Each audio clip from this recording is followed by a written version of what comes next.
Morning. তো তোমরা সবাই কেমন আছো? তো আরেকটি ভিডিওতে তোমাদের অনেক অনেক স্বাগত। তো চলে এলাম সকাল সকাল রান্নাঘরে। এবার চা করব। চুলটা এরকম কেন, মানে তেল দিয়েছিলাম যার জন্য। তো আজকে শ্যাম্পু করে নেব, কারণ আজকে আমাদের আরেকটা রিসেপশন পার্টি আছে। আর এটা কিন্তু দূরে নয়, এটা আমাদের বাড়ির কাছেই, হাঁটা পথে যেতে পারবো। সকালের চা এখানে রেডি আমার। এখানে আছে চা, আর আজকে না চাটা অল্প অন্যরকমভাবে বানিয়েছি। তার মানে আজকে চিনি দিইনি আমি চাতে, আজকে দিয়েছিলাম জ্যাগরি পাউডার দিয়ে চা বানিয়েছি, আর সাথে আছে চানাচুর। তো এটা দিয়ে আমি চাটা খেয়ে নিই। তো এখন চলে এলাম বাড়ির পেছন দিকে। ওই যে গাঁদা ফুল দেখতে পাচ্ছ, এই গাঁদা ফুল নেওয়ার জন্য ফুল তুলতে এসেছি। এই যে গাঁদা ফুল নিয়ে যাবো এবার। এখন নিচ্ছি কেন সেটা তোমাদেরকে এখন বলছি। আমি গুপুকে স্নান করাবো, আর স্নান করানোর সময় গুপুর যে জলটার মধ্যে এই ফুলগুলো দিয়ে দিলে না বেশ ভালো লাগে, যার জন্য। তো চলো গুপুকে স্নান করাবো, তোমাদেরকেও দেখাবো। এই যে আমাদের গুপু চলে এসেছে বাইরে, গুপু স্নান করবে। আর গুপুর এখানে সব কিছু এখানে নিয়ে এলাম বাইরে। এই যে জামা, এই জামাটা বেশ পুরনো হয়েছে আর অনেকদিন হয়েছে গুপু পরে না, যার জন্য এটা বের করেছি। আর এই যে ফুল নিয়ে এলাম। আর এই যে এখানে যে জলটা, এটা কিন্তু গঙ্গা জল করা আছে, যার জন্য এখানে দিয়ে দিলাম। এখানে আর এক্সট্রা করে তুলসী পাতা, জল বা ওগুর চন্দন কিছু দিতে হবে না, কারণ এই জলটাতে সব কিছু ছিল। আর সাথে দিয়ে দিব এই যে ফুলটা, ছিঁড়ে দিয়ে দিব। ফুলটা দিয়ে দিলাম এখানে। আর এই যে গুপু এখানে স্নান করবে, কারণ এই জায়গায় স্নান করলে গুপুর ঠান্ডা লাগবে, এখানে বেশ রোদ উঠেছে। আর এই গামলাটা দেখতে পাচ্ছ, এটা আমি গুপুর জন্য পরশুদিনকে রেখেছি, এখানে স্নান করবে বলে। এই গুপু বসে গেল স্নান করতে। গুপুর স্নান করার জায়গাটা দেখো না এবার। এদিকে ফুল ফুটে আছে, এদিকেও ফুল ফুটে আছে, আর এই যে গুপু মাঝখানে। তো এই গামলাটা বেশ ভালো হয়েছে গুপুর জন্য। আর সেই আগে যে গামলাটাতে করাতাম সেটা বেশ অনেকটাই কিন্তু বড় ছিল। গুপুকে মুছিও দিয়ে দিয়েছি, আর এবার গুপুকে জামা পরিয়ে দেবো। যে আমাদের গুপু পুরোপুরি রেডি। আর গুপুর যদি ঠান্ডা পায় তো গুপুকে আমি চাদর পরিয়ে দেবো। এই যে গুপুর চাদরও আছে, যেভাবে গায়ে দিয়ে দেবো। দু সাইডে দুটো কোল বালিশ দিয়ে দিয়েছি। তো গুপু এখন এখানেই থাকবে।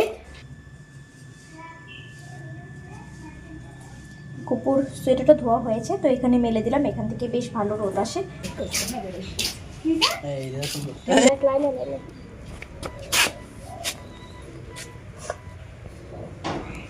Good afternoon guys. বিয়ে রিসেপশন এখনও কিন্তু শেষ হয়নি, আজকে আরেকটা রিসেপশন আছে, তো সেখানেও যেতে হবে। যাকে এতদিন বিয়ে খেয়ে, রিসেপশন খেয়ে, প্লাস ওই যে বিয়েতে গিয়েছিলাম সেদিনকে তোমাদেরকে দেখালাম, মানে তুলনি বিয়েতে, সেটার কাপড়। তো এখানে কয়েকটা কাপড় ধোয়া হয়েছে, যেগুলো এখন ভাবছি যে আপাতত আলমারিতে তুলে রাখি, কারণ যে হারে বিয়ে আর রিসেপশন এটা ওটা নিমন্ত্রণ আসছে, আলমারি পুরো খালি হয়ে যাচ্ছে, মানে সব কাপড় বের হয়ে যাচ্ছে। তো এখন যদি আমি এগুলোকে তুলে না রাখি, আবার সেগুলো বেরোবে, তো সব কাপড়ের মাঝে আমি নিজেকে হারিয়ে ফেলবো। কাপড় হারাবো দূরের কথা, আমি নিজেকে হারিয়ে ফেলবো। যাই হোক, তো এত ভ্যাটবকে লাভ নেই, প্রথমে কাপড়গুলো ঠিকঠাক জায়গায় রাখি। এখানে মাত্র কয়েকটা জিনিস রাখছি। তো এই যে মার শাড়ি, আর তোমাদেরকে তো আমি আগে একদিন দেখিয়েছিলাম যে শাড়ি আর ব্লাউজ আমি সবসময় একসাথে রাখি, যাতে আমার খুঁজতে অসুবিধে না হয়। ব্লাউজটা রেখে দিলাম শাড়ির ভাঁজে, আর এই যে শাড়ি ভাঁজ করে নিলাম। এবার রাখবো। যে এটা তো নতুন দুর্গাপূজায় মা এনেছিল, মানে দুর্গাপূজা আনিনি মা, এটা যখন ওয়েস্ট বেঙ্গলে গিয়েছিল তখন মাকে দিয়েছিল। যাই হোক, পিসি দিয়েছিল নাকি মার পিসির শাশুড়ি দিয়েছিল সেটা আমি বলতে পারবো না। দুটো শাড়ি পুরো সেম, তো বোঝা যায় না। এটার ব্লাউজ বানানো হয়েছে নতুন করে।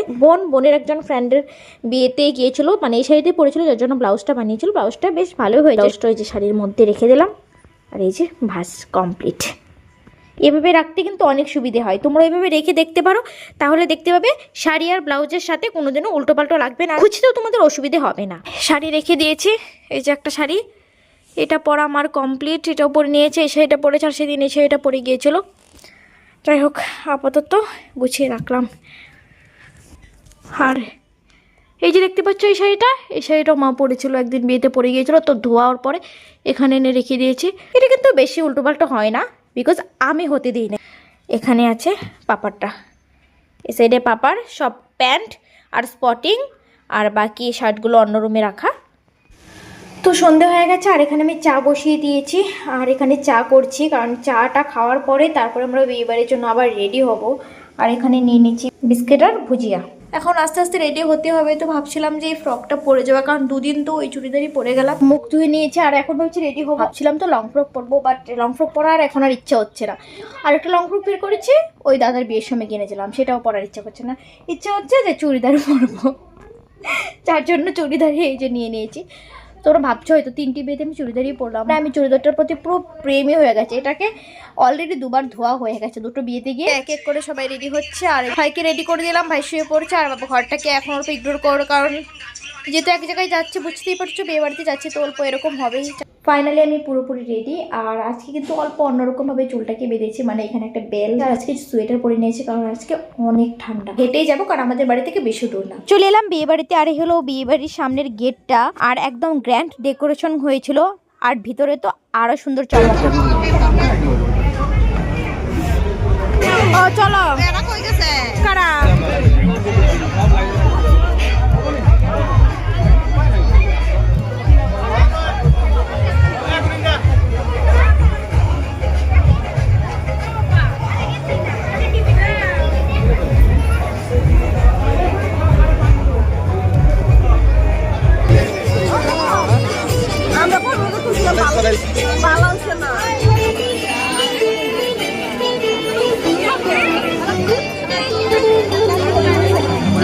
কাকিরা কই গেছে?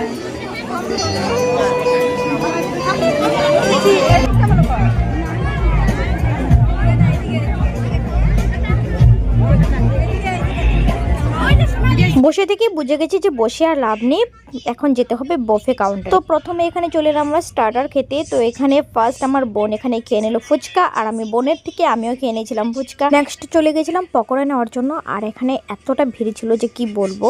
এখানে যদি একবার কেউ ঢুকে পড়েছে, সেখান থেকে বের হওয়ার আর নাম নেই।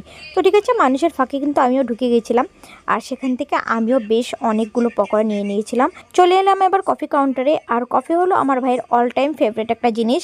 তো আমারও কফি খেতে খুবই ভালো লাগে। চলে এলাম এবার মেন কোর্সে, আর এখানে বফে দিয়েছিল। প্রথমে নিয়ে নিলাম এখানে জলের বোতল, এরপর খাবারের প্লেট দিয়ে দিল, রায়তা, কাসুন্দি আর লঙ্কার আচার।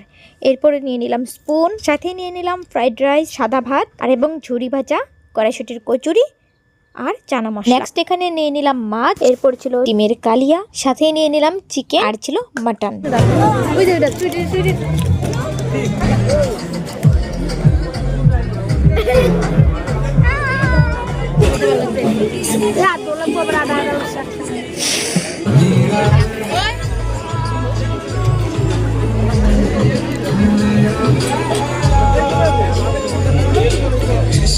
তো চলে এসেছি বাড়িতে, আর মুখে কিন্তু এখন ভাঙ হচ্ছে না। তোর পা মুখে হয়েছে শেষ আমার পান, ও আমার মুখে নেই। ভিডিওটা বেশ এইটুকু ভালো লেগে থাকে, লাইক করো, কমেন্ট করো, শেয়ার করো, আমার চ্যানেলকে সাবস্ক্রাইব করো।